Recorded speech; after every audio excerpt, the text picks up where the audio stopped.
لحظه‌های صحبت وقتی که تنها میمانم و دلم پر از علم است، فقط به مادرم مراجعت میکنم و صحبت میکنم با مادرم، چون که زندگی به مادر حقیقتا زندگی ناپور است. یک آدمی که به بال و پر است، برای که به جهت معنوی در حتی صاحب بال و پر هم با مادر بیشتر صحبت میکنم. ایدی، روما، سلاویک، یورا، میشا، ویتیا، اینا خیلی باور کنید اینقدر که دوست داشتیم در کودکی، همه آنها در خاطر من هستن. من بیشتری آنها رو یافتم، بیشتری آنها در امریکا و در اسرائیل و در گریتسیا یافتم، در کیپر یافتم. لیکن این یافتن اون وقتی که صحبت اینترنتی میکنی، صحبتی که روبرو نیست، دیده با دیده نیست، این صحبت اون کیفیت رو دیده نمیتونه. وقتی که تو دوست رو با آغوش میگیری و درد دلت رو با چشمانی اون نگاه کرده میگویی، اون تمام دیگر است. لیکن خوشبخت از اونم که اونها رو یافتم. 80% اونها رو پیدا نمودم.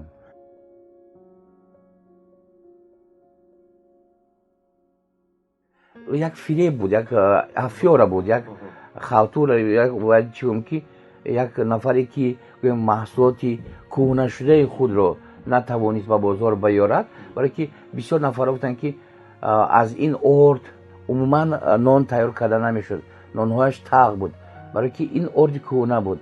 این یک نفری یک سر و صدا انداخت در بین آدما باور کردند و به زودی فهمیدند که کاری خطا کردند و از کاری کرده خود پشیمان شده و میبینید که دیگر این موضوع ادامه نیافت.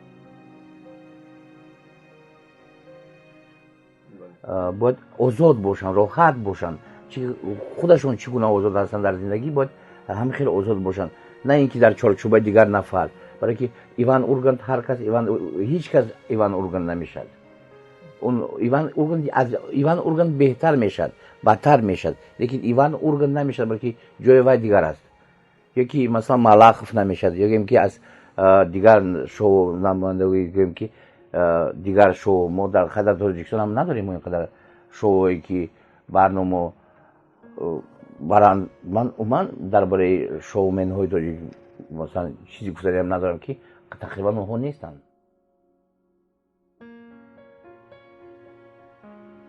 چهره بود، نبود کلاهایی که زیبا باشن، کلاهایی زیبا باشن، سیموهای زیبا باشن.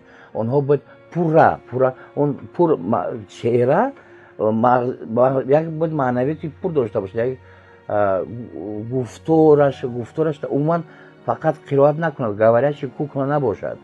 یک کوکویی که زیبا هست تو فقط گپ میزند، لیکن قرائت نمیکند، گپ میزند.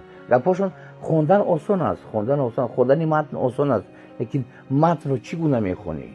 آن را باید احساس کنی، حس کنی، از خودت گذرانی و این متن از خودت باید باشد که متن خودت میشد، نه متن دیگر کس. تو باید همین خیلی خودی قرائت کنی که این متن تو است.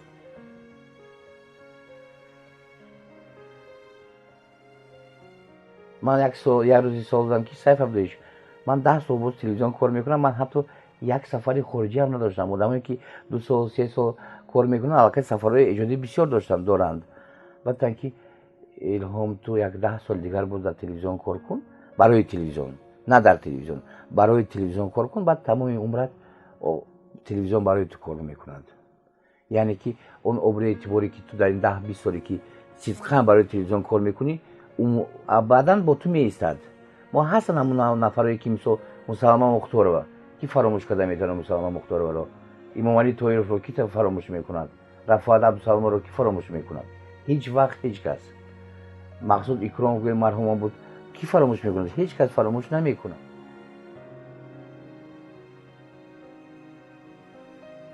مردم باید فهمد که فیلم رو توسط ویدیو تماشا نمیکنند.